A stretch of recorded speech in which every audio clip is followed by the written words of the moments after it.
رحم اللہ من قرأ الفاتحہ۔ اعوذ باللہ من الشیطان۔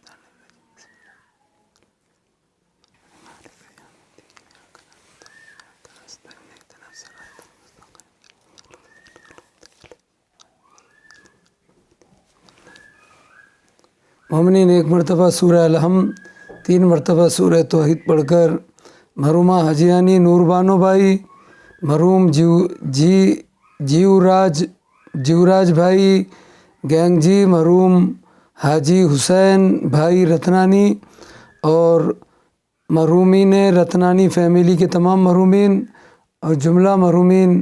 مومنین مومنات محبان آل محمد عزادار جو مرحوم ہو گئے، سب کے ارواح کو پڑھ کر بخشیں۔ بسم اللہ الرحمن الرحیم، الحمدللہ الرحمن الرحیم مالک وإياك نستعين اهدنا الصراط المستقيم صراط الذين المغضوب عليهم ولا الضالين بسم الله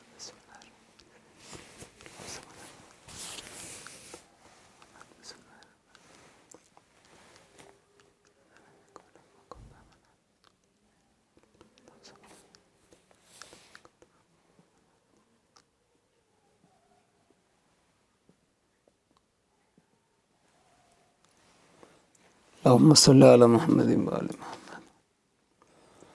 حسبنا اللہ نعم الوکیل نعم المولا ونعم النصیر، تبارک اللہ احسن الخالقین، ولا حول ولا قوة الا باللہ العلی العظیم۔ اعوذ باللہ السمیع العلیم من الشیطان اللعین الرجیم۔ بسم اللہ الرحمن الرحیم، الحمد للہ رب العالمین، العاقبۃ للمتقین والجنۃ للموحدین، والصلاۃ والسلام علی اشرف الانبیاء والمرسلین، سیدنا و نبینا و شفیع ذنوبنا مولانا ابی القاسم محمد، اللہم صلی علی محمد وعلی آلہ الطیبین الطاہرین المعصومین المظلومین الغر المیامین، لا سیما الامام المبین بقیۃ اللہ الاعظم فی الارض اجمعین، الحجۃ الثانی عشر، ارواحنا و ارواح العالمین لمقدمہ الفداء عجل اللہ تعالی فرجہ الشریف، الذین اذهب اللہ عنہم الرجس وطہرہم تطہیرا، اللہم صلی علی محمد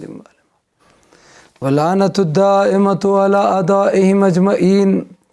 وغاصبی حقوقہم ومنکری فضائلہم من الآن الی قیام یوم الدین، اما بعد فقد قال اللہ تبارک و تعالی فی القرآن المجید والفرقان الحمید وهو اصدق الصادقین وقولہ الحق۔ بسم اللہ الرحمن الرحیم، یا ایہا الذین آمنوا لا تاکلوا اموالکم بینکم بالباطل الا ان تکون عن تجارت عن تراض منکم، صلوات پڑھتے بر محمد وآل محمد، اللہم صلی علی محمد وآل محمد۔ عزیزان گرامی، پروردگار عالم نے حقوق کے بارے میں قرآن مجید میں کئی مقامات کے اوپر اعلان کیا ہے، حقوق کی ادائیگی، ایک دوسرے کے مال کو بغیر اجازت ناحق طریقے سے نہ کھانے کی تاکید کی ہے، اور اس میں سے ایک آیہ کریمہ کو میں نے سورہ نساء کی آیت کو سرنامہ کلام قرار دے کر اس خمسہ مجالس میں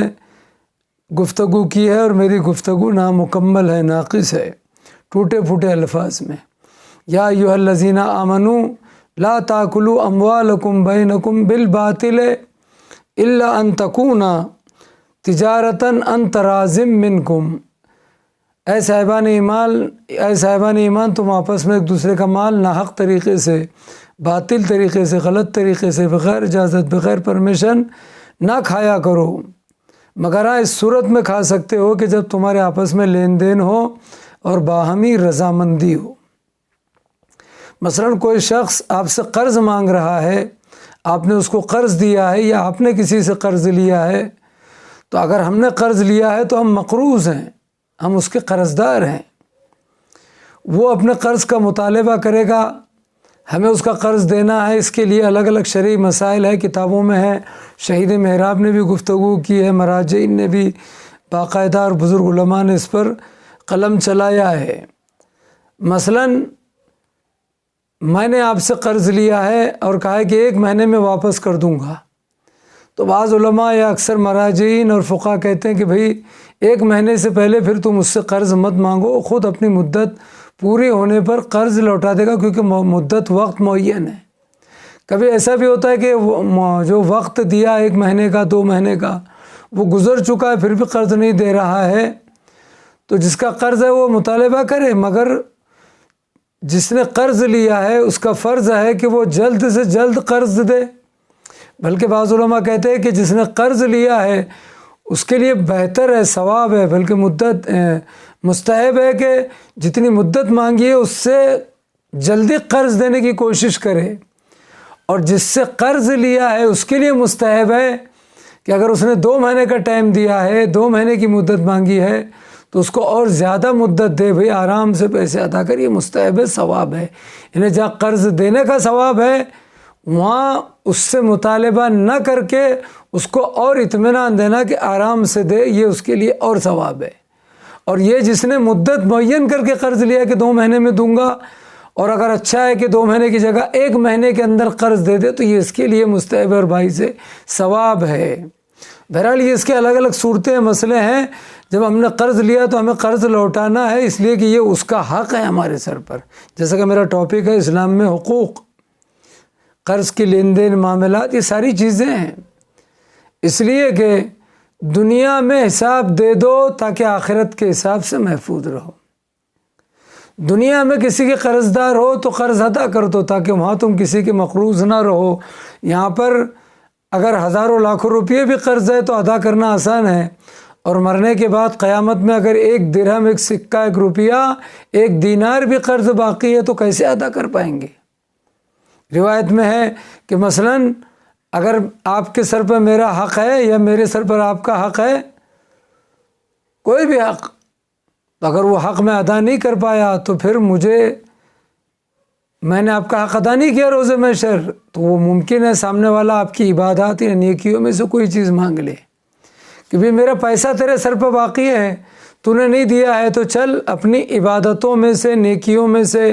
اچھائیوں میں سے مجھے وہ چیز دے دے۔ سوچئے، پیسہ تو فانی چیز ہے، مال فانی چیز ہے، وہ بھی دنیا میں تو نے قرض لیا ہے، اور یہ عبادت، اطاعت، بندگی، نیک عمل، یہ آخرت کا سرمایہ تھا۔ یعنی مادیت کے مقابل میں تجھے روحانیت دینا پڑ رہی، فنا کے مقابل میں تجھے بقا دینا پڑ رہا ہے۔ یعنی وہ جو پیسے تو نے دنیا میں اس کا حق تھا نہیں لوٹایا، اب وہ اس کے بدلے میں تجھے، اگر وہ تو نہیں دے سکتا تو لے بھائی میرے نام عمل سے وہ نیکیاں لے لے جتنا تیرا قرض ہے اس کے حساب سے۔ تو بھئی وہاں تو انسان ایک ایک نیکی کو ترستا رہے گا، محتاج رہے گا ایک ایک نیکی کو۔ والدین اولاد سے نیکی مانگیں گے، اولاد والدین سے، باپ بیٹے سے، بیٹا باپ سے، روایت میں کہ اولاد والدین سے بھاگیں گے، والدین اولاد سے بھاگیں گے۔ وہاں کا منظر تو الگ ہی ہوگا، اولین اور آخرین کا مجمع ہوگا، اور نفسی نفسی کا عالم ہوگا، کوئی کسی کی فریاد سننے والا نہیں ہوگا۔ قرآن کہتا ہے وَلَا تَنْفَعُ شَفَاعَةُ الشَّافِعِينَ، اس وقت کسی شفاعت، سفارش کرنے والے کی سفارش وہاں تمہیں کام نہیں آئے گی۔ دوسری جگہ قرآن کہتا ہے مَنْ ذَا الَّذِي يَشْفَعُ عِنْدَهُ إِلَّا بِإِذْنِهِ، مَنْ ذَا الَّذِي يَشْفَعُ، کون ہے جو تمہاری شفاعت کر سکے اس کی بارگاہ میں، مَنْ ذَا الَّذِي يَشْفَعُ عِنْدَهُ إِلَّا بِإِذْنِهِ، جب تک کہ اس کی پرمیشن اور اجازت نہ ہو۔ وہ الگ بات ہے کہ اس نے شفیع روز جزا اور شفاعت اور سفارش کا مکمل اختیار اگر کسی کو دیا ہے تو وہ محمد و آل محمد علیہ الصلاۃ والسلام ہے، کہ وہ سب کے سب شفیع روز جزا ہیں۔ رسول اکرم، ائمہ معصومین، سب شفیع روز جزا، شفاعت کرنے والے، اپنے چاہنے والوں کو گناہوں کی مغفرت کرنے والے، یہ ان کی محبت، مودت کی دلیل ہے اور ان کا مرتبہ ہے۔ تو عزیزان گرامی، انسان کو چاہیے جتنا ہو سکے مرنے سے پہلے اپنے تمام گناہوں کی تلافی کرے اور تمام حقوق کو ادا کر دے۔ حتیٰ کہ اولاد کے لیے بھی یہ نہ رکھے، اس لیے کہ ایک روایت ہے، عجب روایت ہے، بڑی عجیب و غریب مگر معتبر روایت ہے۔ جیسے ہم چیریٹی کرتے ہیں، صدقہ دیتے ہیں مسجد امام باڑہ کو، یا عزاداری میں کچھ دیتے ہیں، نظر امام نیاز امام حسین میں، محرم میں، ماہ رمضان میں کسی غریب یتیم مسکین بیوہ کو، تو روایت میں کہ یاد رکھیے مرنے کے بعد تمہاری اولاد تمہاری مال سے راہ خدا میں انفاق کرے، چیریٹی کرے، اس سے 1000 گنا بہتر ہے کہ انسان مالک خود اپنی زندگی میں اپنے ہاتھوں سے راہ خدا میں انفاق کرے، چیریٹی کرے۔ یعنی ہمارے مال کو ہماری اولاد یا وارثین راہ خدا میں خرچ کرے، اچھی بات ہے، لیکن اس سے 1000 گنا بہتر ہے روایت میں کہ مالک یعنی ہم خود اپنے ہاتھوں سے اللہ کی راہ میں اپنے مال کو دیں۔ یہ ہماری اولاد کے خرچ کرنے سے بہتر ہے راہ خدا میں، یعنی اولاد ہمارے مال کو مرنے کے بعد اگر مسجد امام باڑے کو دے تو اس سے زیادہ ثواب خود ہمارے لیے ہے کہ ہم اپنی زندگی میں اپنے ہاتھ سے دے۔ یہاں تک روایت میں کہ چاہے کھجور ہی کیوں نہ ہو، ایک کھجور ہی کیوں نہ ہو،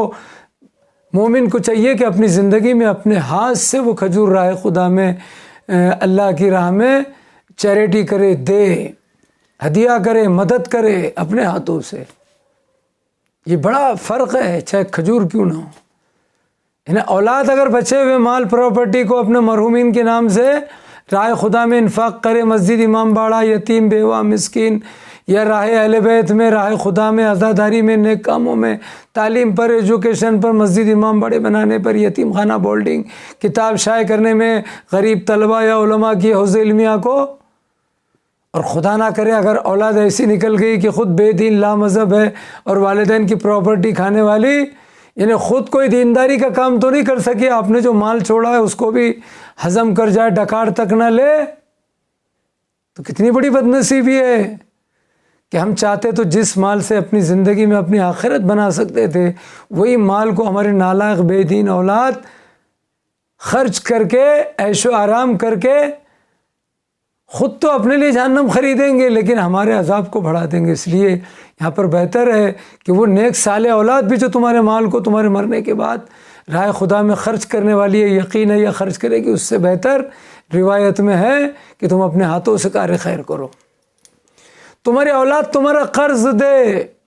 اس سے پہلے تم اپنا قرض دے دو، تمہارے سر پر جو حق باقی ہے۔ تمہاری اولاد تمہاری نماز قضا ادا کرے، واجب نماز پڑھے یا روزہ رکھے یا اجرت پر اجارے پر پڑھائے لوگوں کو پیسہ دے کر، اس لیے کہ نو گارنٹی ہے پڑھاتی ہے کہ نہیں، اس لیے کہ نالائق تو خود اپنی نماز نہیں پڑھے گا، باپ کی کیا پڑھے گا؟ یا یہ خود تمہارے باپ کے مال پر نگاہ رکھتا ہے، خود کوئی روزی روٹی نہیں کرتا، تو یہ مال دے کر والدین کی نماز کیا پڑھائے گا؟ جو زندگی میں والدین کو روٹی کپڑا نہ دے سکے، بڑھاپے کی لاٹھی اور سہارا نہ بن سکے، وہ والدین کے مرنے کے بعد کسی کو پیسے دے کر وہ اجارے پر، اجرت پر حج کروائے گا، نماز پڑھوائے گا؟ آج کے دور میں ایسی امیدیں بہت کم ہیں۔ تو یہ حقوق کا مسئلہ ذہن میں رکھیے ٹاپک کی روشنی میں، مرنے سے پہلے ہر طریقے کا حق ادا کرے، یہ بہترین عقل مندی ہے، یہ دانش مندی ہے۔ میں نے کل کی مجلس میں ایک جملہ کہا تھا کہ حقوق ضائع ہونے کا ایک ریزن یہ ہوتا ہے کہ انسان کی محبت دنیا اور خواہشات نفسانی جو بڑھ جاتی ہے اس کی وجہ سے۔ اس لیے کل جملہ کہا تھا کہ دنیا کی زندگی، ضروریات زندگی، واجبات زندگی کو پورا کرنے کا نام ہے، خواہشات نفسانی کو پورا کرنے کا نام زندگی دنیا نہیں ہے۔ بلکہ آگے کا جملہ رہ گیا کہ مومن کی خواہشات نفسانی پورا ہونے کا نام جنت ہے۔ جنت ہی وہ جگہ ہے جہاں جانے والے کی ہر خواہش پوری ہوگی۔ یہاں ہر خواہش ہر ایک کی پوری نہیں ہو سکتی، خواہش بھی جائز خواہش ہے، ناجائز خواہش ہے۔ جائز خواہش کو پورا کرنے کی کوشش کرنا گناہ نہیں ہے۔ مولا امیر المومنین کے حدیث میں اشارہ ہے کہ تم اللہ سے اپنی جائز خواہشات کو پورا کرنے کی دعا مانگو کہ پروردگار مجھے جائز طریقے سے وہ چیز عطا کر دے جو تو نے دوسروں کو دی ہے، جو میرے لیے جائز ہے، جو تیری نگاہ میں جائز ہے۔ لیکن جائز ہو یا ناجائز خواہش ہو، اس کو پورا کرنے کے لیے ناجائز یا حرام قدم اٹھانا یا اپنے حقوق، دوسروں کے حقوق کو پامال کرنا، یہ کسی صورت میں بھی جائز نہیں ہے، حرام ہے۔ کیوں؟ اس لیے کہ دنیا کو ہر حال میں فنا ہے اور آخرت کو بقا ہے۔ اور ایک جملہ آج سن لیجئے گا روایت میں، اس لیے کہ بڑا عجیب و غریب جملہ ہے، اس لیے کہ یہ جملہ کیا ہے، اس کو شہید محراب رحمۃ اللہ علیہ نے نقل کیا ہے کہ مومن کا جو حق ہے وہ دراصل خدا کا حق ہے۔ میں نے امام علیہ السلام اور رسول اکرم صلی اللہ علیہ وآلہ وسلم کی ایک حدیث پڑھی ہے کہ من اہان عبد المومن، من اہان عبد المومن، من اہان عبد المومن فقط استقبلنی، من اہان عبد المومن محاربۃ اللہ یوم القیامت، فقط استقبلنی محاربۃ اللہ یوم القیامت، یعنی جو بھی معصوم کہتے ہیں اس دنیا میں کسی مومن کی اہانت کرے، من اہان عبد المومن فقط استقبلنی محاربۃ اللہ یوم القیامت، جو اس دنیا میں کسی مومن کی اہانت کرے، توہین کرے، تو وہ قیامت میں خدا کے سامنے اس طریقے سے وارد ہوگا اللہ کے سامنے قیامت میں کہ گویا وہ خدا سے حالت جنگ میں ہو۔ محاربۃ اللہ، حرب، جنگ، یعنی جو یہاں مومن کی اہانت کرے گا وہ قیامت میں ایسے آئے گا بارگاہ خدا میں کہ گویا حالت جنگ میں پوچھا جائے گا کہ کس سے جنگ کرنے کا ارادہ ہے، تو آواز آئے گی یہ خدا سے جنگ کرنے آیا ہے، تو یہ کہے گا بھلا نعوذ باللہ میں خدا سے جنگ کروں، تو آواز آئے گی ہاں اس لیے کہ تو نے دنیا میں فلاں مومن کی اہانت اور توہین کی تھی۔ ایک یعنی مومن کی توہین، اس سے دلیل ملتی ہے اور اندازہ ہوتا ہے کہ مومن کی توہین خدا سے جنگ کرنے کے مترادف ہے۔ اب یہاں پر ایک فضیلت دیتا ہوں کہ جب خدا مومن کی توہین اور اہانت خدا سے جنگ کرنے کے برابر پیغمبر کی نگاہ میں، تو اگر مومن کی اہانت تو توہین خدا سے جنگ کرنے کے مترادف ہے، خدا سے جنگ کرنے کے برابر ہے، تو جو امیر المومنین کی اہانت اور توہین کرے تو بتائیے وہ کتنا بدترین شخص ہے روز محشر میں۔ اور جب مومن کی توہین خدا سے جنگ کرنا ہے تو جو امیر المومنین علی سے جنگ کرے تو اولین اور آخرین میں کائنات میں اس سے بدتر کوئی نہیں ہو سکتا، اور وہی اللہ رسول امام کی نگاہ میں حقیقی جہنمی ہے۔ اب وہ کتنا بد نصیب، بدبخت، خبیث النفس نسل انسان ہو سکتا ہے جو صفین میں علی کے سامنے آئے، نہروان میں علی کے سامنے آئے، جمل میں مولا علی کے سامنے آئے، خیبر میں، خندق میں، صفین میں، احد میں، بدر میں، چاہے رسول کی زندگی کا مارے کا ہو یا رسول کے بعد ہو، جو بھی جب بھی علی کے مقابل میں آئے گا اس سے زیادہ خدا کا دشمن کوئی نہیں ہو سکتا، اس لیے کہ علی مومن نہیں امیر المومنین ہے، علی فخر انسانیت ہے، علی امام مبین ہے، علی نور خدا ہے، علی آئے ہیں تو اللہ کے گھر سے، علی گئے ہیں تو اللہ کے گھر سے، علی کی ابتدا بھی خدا کا گھر ہے، علی کی انتہا بھی خدا کا گھر ہے۔ حد یہ ہے کہ علی جب دنیا میں آئے ہیں تو کامیابی کا اعلان کرتے ہوئے، جب گئے ہیں تو کامیابی کا اعلان کرتے ہوئے، یعنی علی یہ انفرادی مقام رکھتے ہیں مولا امیر المومنین علی علیہ السلام کا،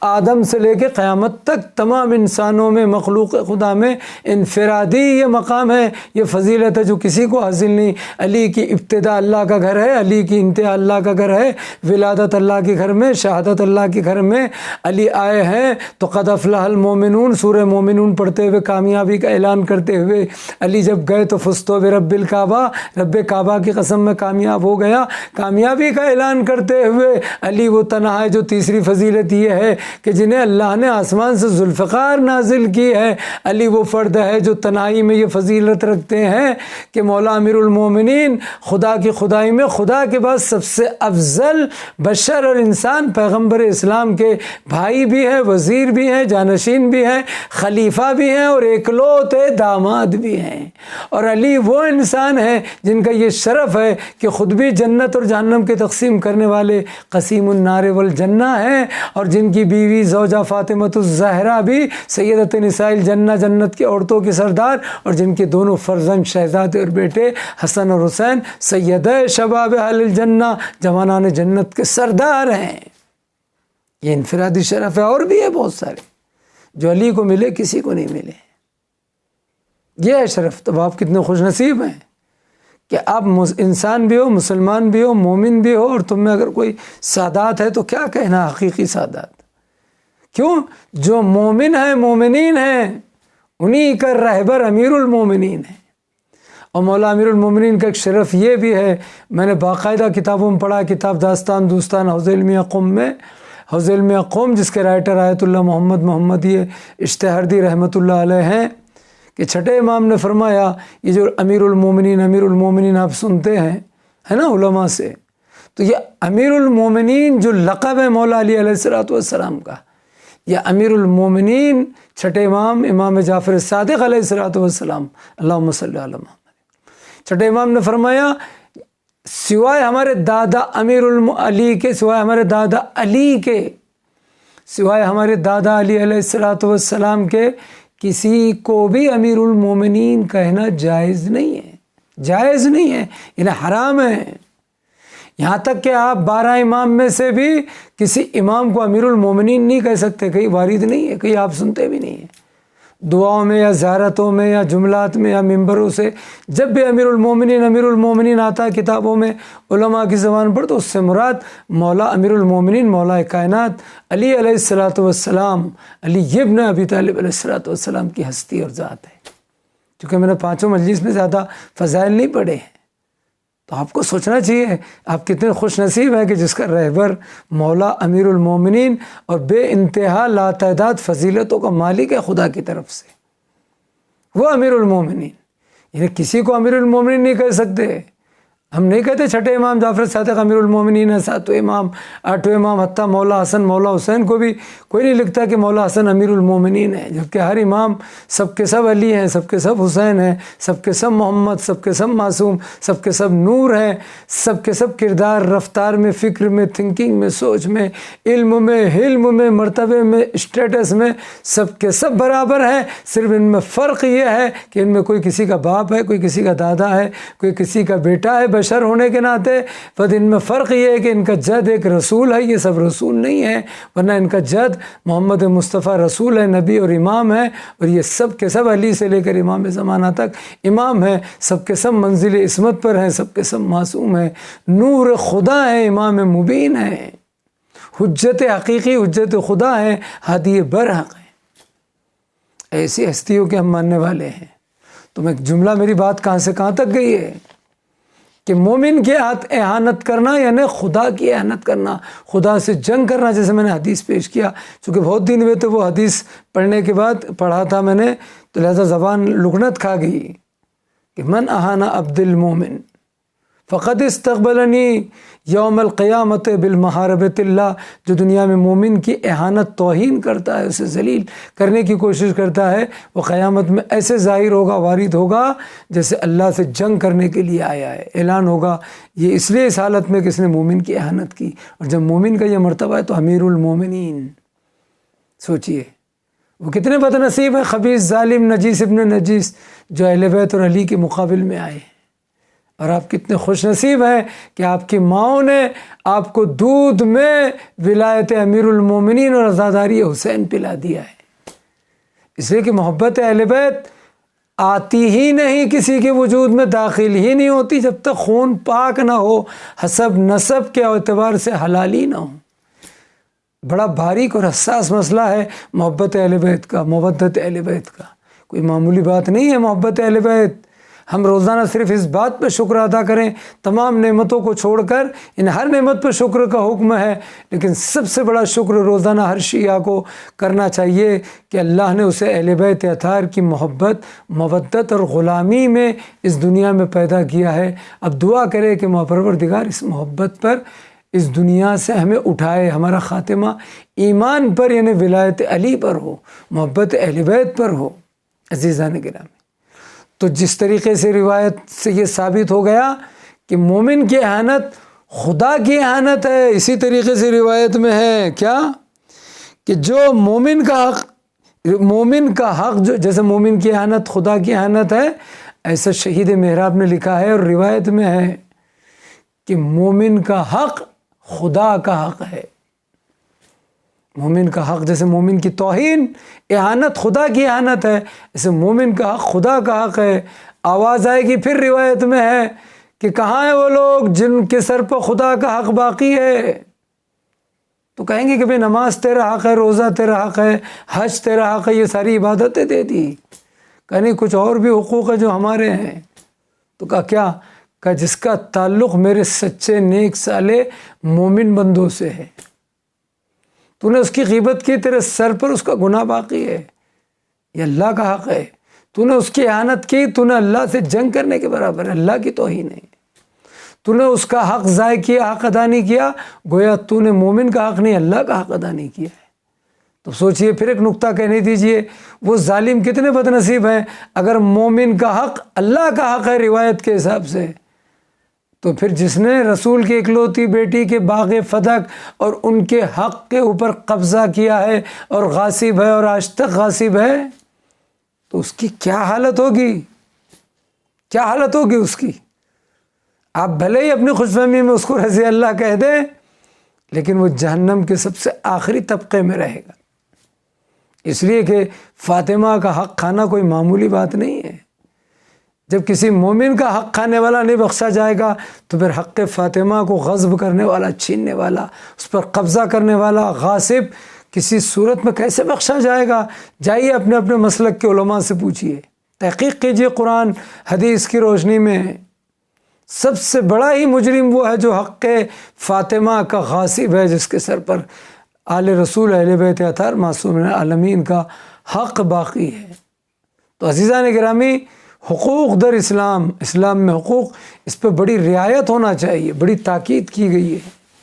اور ہمیں چاہیے، بڑا عجیب و غریب ایک جملہ ہے، فضل بن شازان نے ہمارے اور آپ کے 8ویں امام امام علی رضا علیہ السلام سے ایک روایت نقل کی ہے۔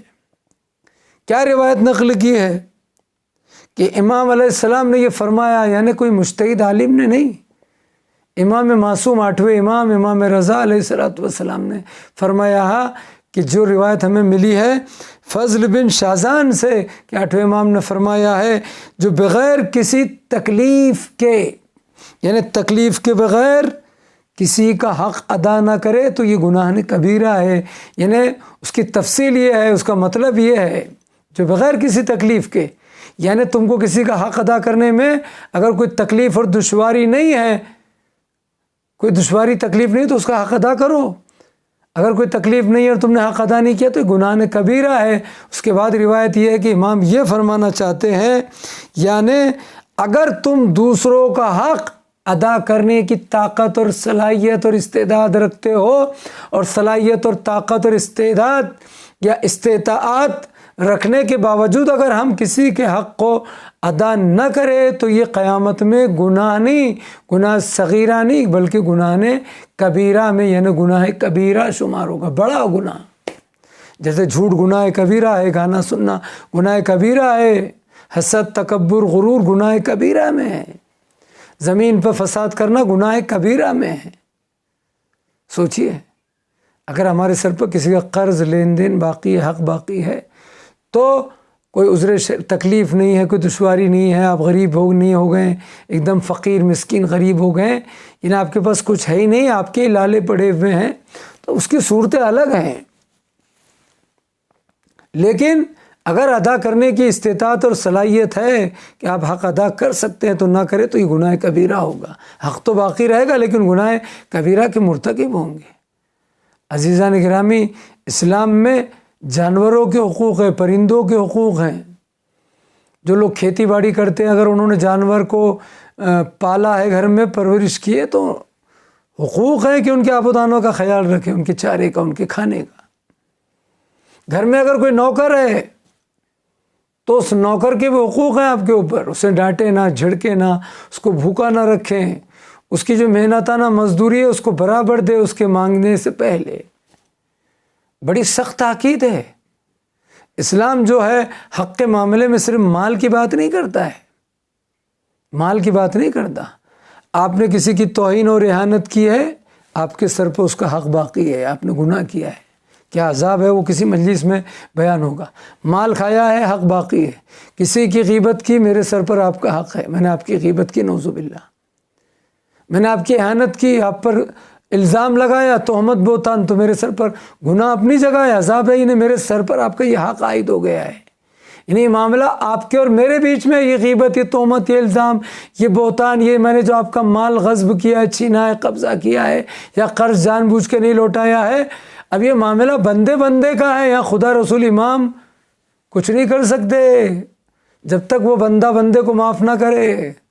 میں نے شاید پہلی مجلس میں کہا تھا کہ نماز روزہ اگر اللہ کا حق ہے تو وہ غفور الرحیم میں بخش دے گا، لیکن یہ انسان کو کہاں سے بخشے گا؟ اس لیے کہ انسان میں بخشنے کا جذبہ بہت کم ہے۔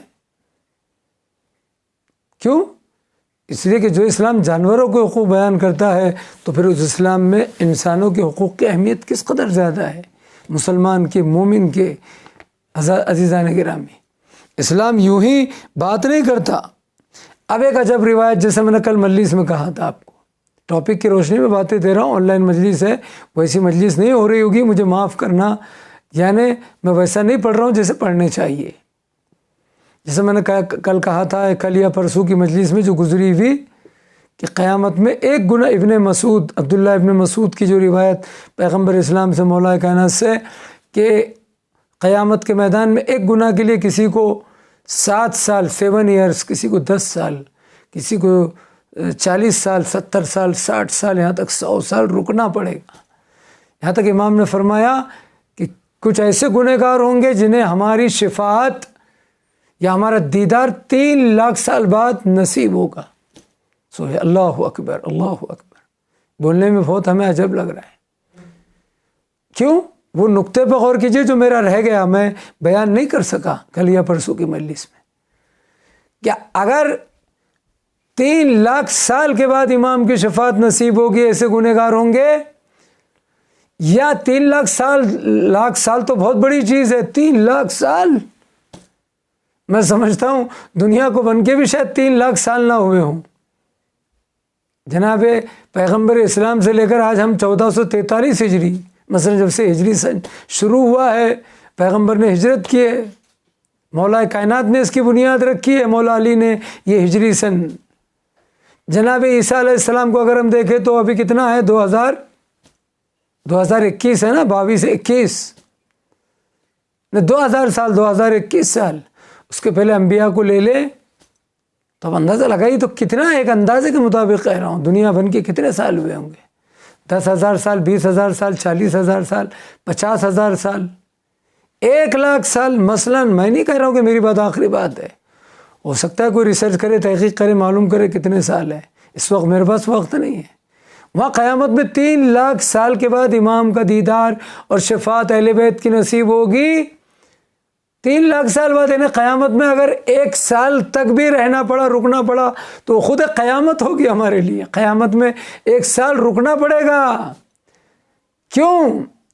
اس لیے کہ وہ دلیل، نقطہ جو آپ بہت پسند کریں گے، اس کی وجہ یہ کہ یہاں کا ایک دن 24 گھنٹے کا ہے، رات 12 گھنٹے کی، دن 12 گھنٹے کا، لیکن قیامت کا ایک دن 50,000 سال کا ہے۔ اللہ اکبر! قرآن خود کہتا ہے، قرآن خود کہتا ہے کہ قیامت کا ایک دن 50,000 سال کا ہے۔ تعرج الملائکۃ والروح فی یوم کان مقدارہ 50,000 سنہ۔ 50 یعنی 50,000 مانے 1000، مقدارہ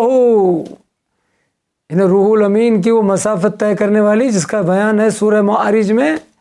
یعنی اس سے مراد قیامت کا ایک دن، 1 ڈے 50,000 سال کا۔ اور اگر کوئی 3 لاکھ سال بعد کھڑا رہے، 3 لاکھ سال تک رکا رہے، تو اس کی کیا حالت ہوگی؟ ارے 3 لاکھ سال تو بہت بڑی چیز ہے، ایک دن قیامت کا 50,000 سال کا ہے، ایک دن۔ تو اگر 40 سال، 7 سال، 10 سال گنہگار کھڑا رہے کسی گناہ کی بنا پر، اللہ اکبر، مقام فکر ہے یا نہیں؟ اب سوچئے یہ روایت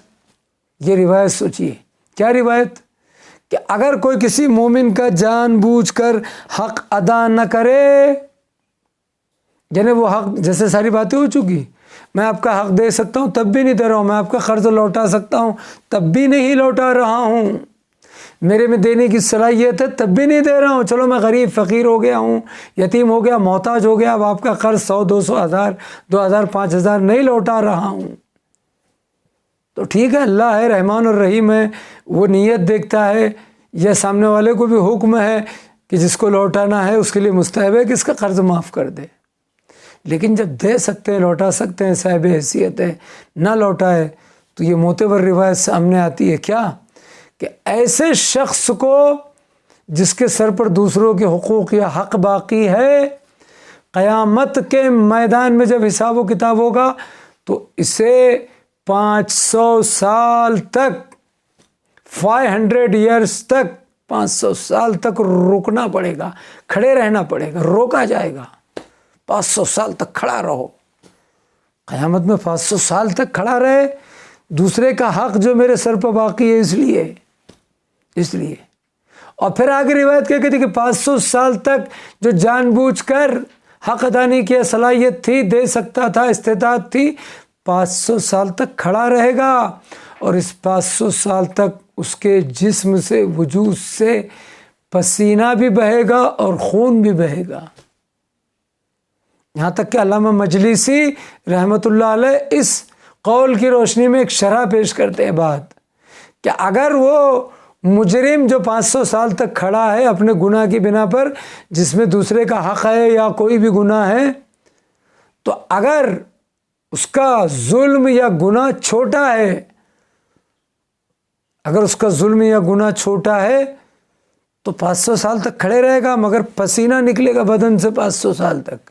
اور اگر اس کا ظلم بڑا ہے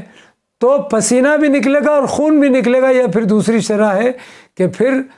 اس کے بدن سے خون جاری ہوتا رہے گا۔ اور منادی کی ندا ہے کہ یہ وہ مجرم ہے جس کے سر پر لوگوں کے، مومنین کے حقوق باقی ہیں۔ حقوق میں صرف مال نہیں ہے، اگر ہم نے کسی کی غیبت کی ہے، کسی پہ کوئی بہتان تہمت یا الزام عائد کیا ہے، تو ہمارا یہ اولین فرض ہے کہ مجھ سے جا کر معافی مانگے۔ خدا کی قسم بڑا مشکل مسئلہ ہے، اتنا اہم مسئلہ ہے۔ اسلام یہاں تک کہتا ہے کہ اگر قرض خواہ جس کا قرض آپ کو دینا ہے اور میں مقروض ہوں، اگر وہ آ جائے آواز دے آپ کو کہ میرا قرض دو، اور آپ نماز پڑھ رہے ہیں، ابھی میں تفصیلی بات نہیں کر رہا ہوں، صرف اشارہ دے رہا ہوں، تو حکم ہے کہ نماز بعد میں پڑھے، پہلے اس کا قرض دے، کہ نماز بعد میں بھی پڑھ سکتا ہے، وسیع وقت ہے، چانسز ہے، ادا ہو جائے گی۔ لیکن اگر قرض نہیں دیا اور تو مر گیا یا وہ مر گیا یا تو اس کو تلاش نہ کر سکا، تو کیا کرے گا روز محشر میں؟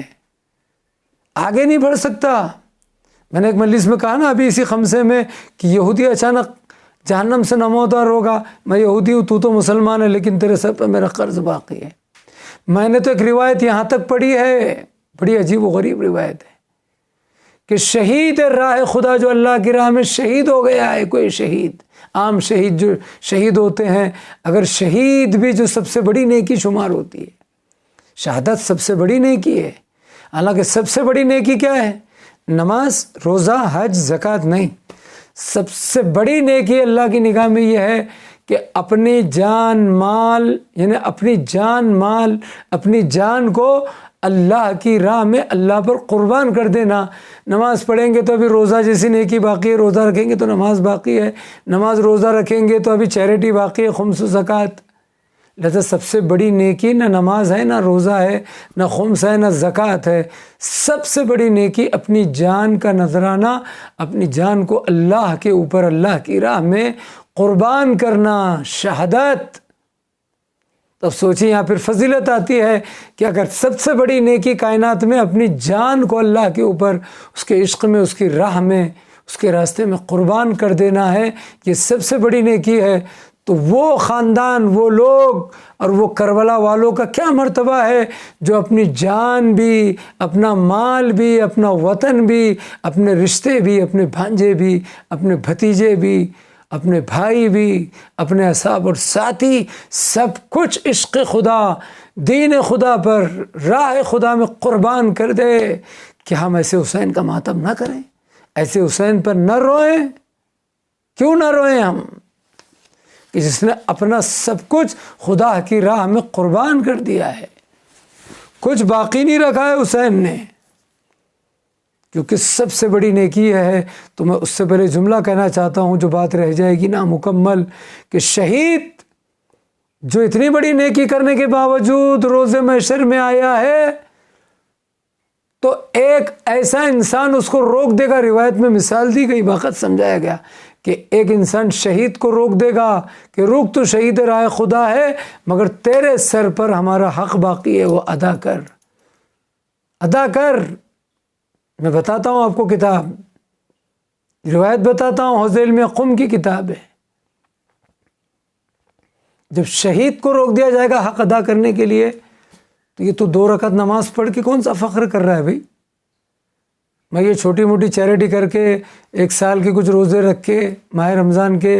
روزانہ 17 رکعت نماز پڑھ کے کیا جنت ہماری ہوگی؟ لوگ ایسا بہت سارے ایسے کرتے ہیں، ہم نے 2-3 گھنٹے تعقیبات عبادت پوری مفاتی چاٹ لی، ختم کر لی، اب جنت ہماری ہے، ہم نے یہ نیکی کر لی، جنت ہماری ہے۔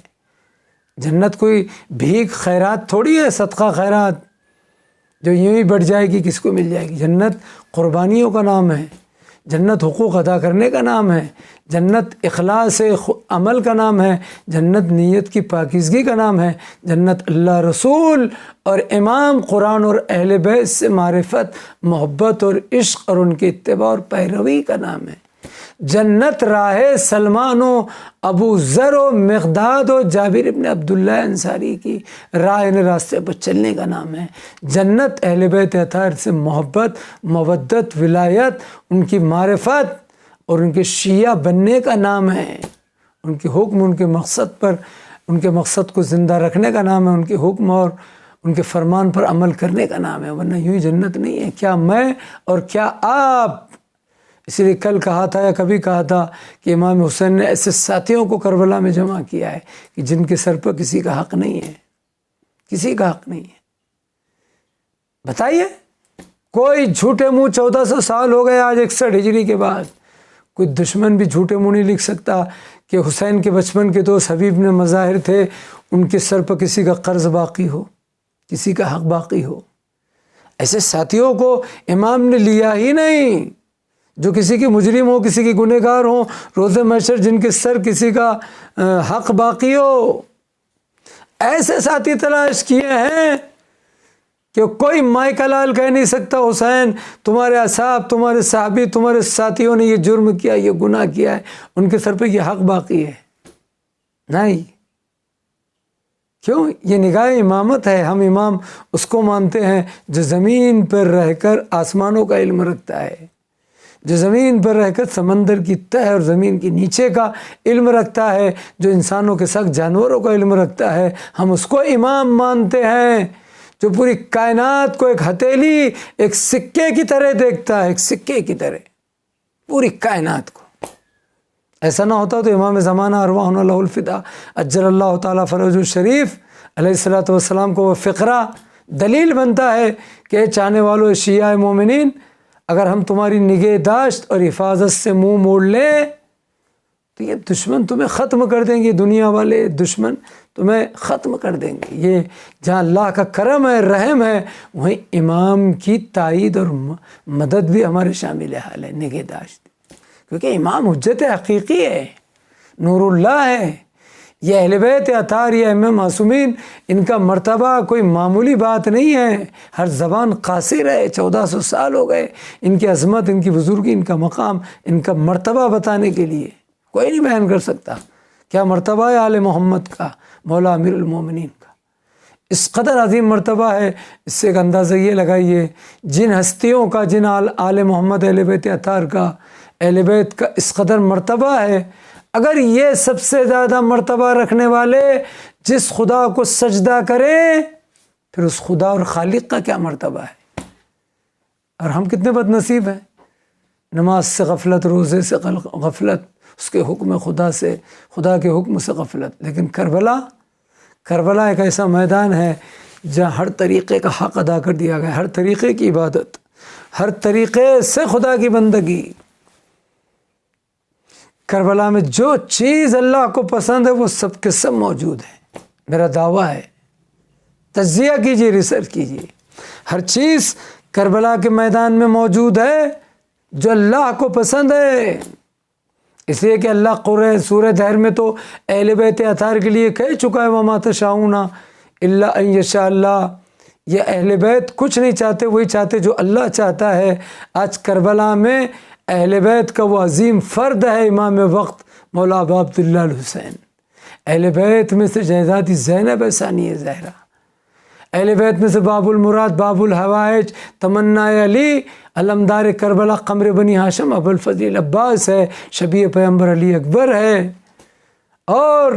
حسن کا لال حضرت قاسم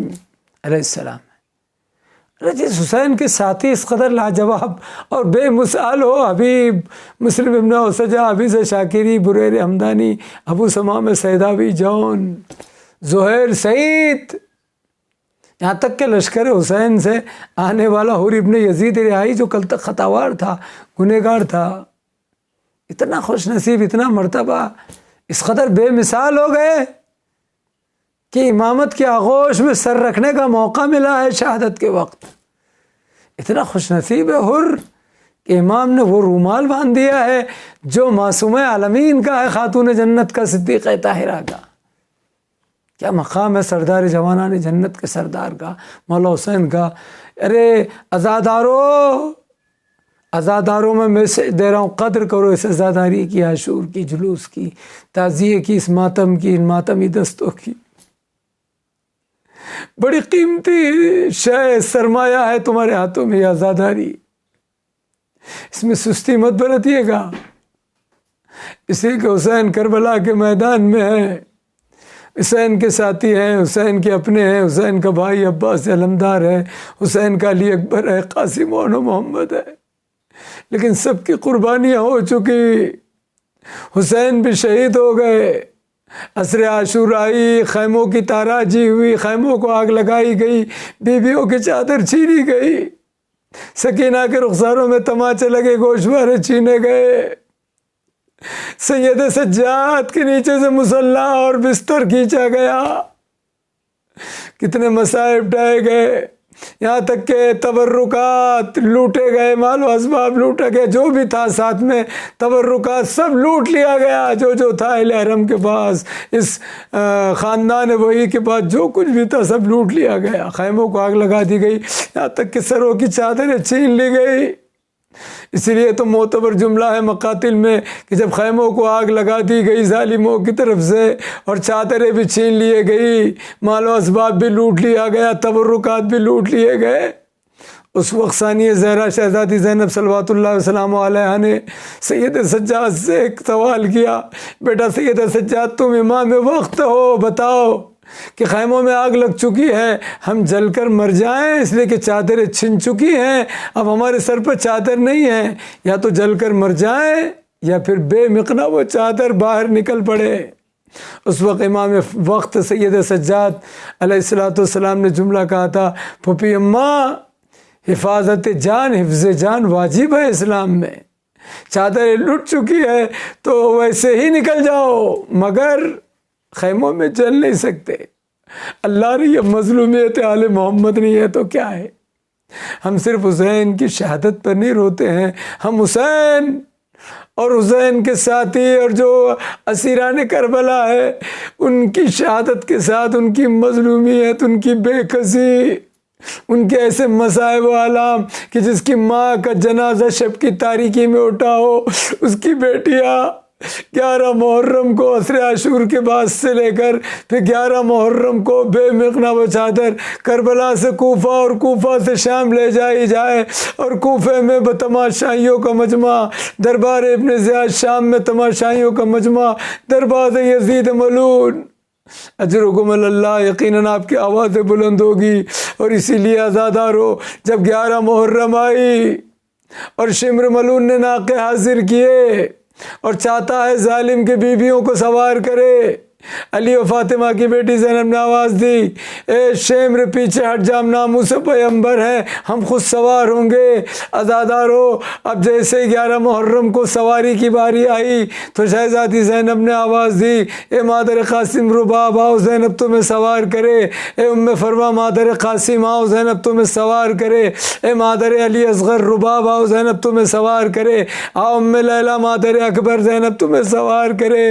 ارے یقیناً ہر بی بی، یہاں تک کہ ماں کی بوڑھی کنیز فضا کو کہا ہے، فضا آؤ زینب تمہیں سوار کرے۔ میرا دل یہ کہتا ہے جب زینب کی سواری کی باری آئی ہوگی تب کوئی سوار کرنے والا نہیں، کبھی مقتل کا رخ کر کے اکبر کو آواز دی ہوگی، کبھی بھیا کو بلایا ہوگا،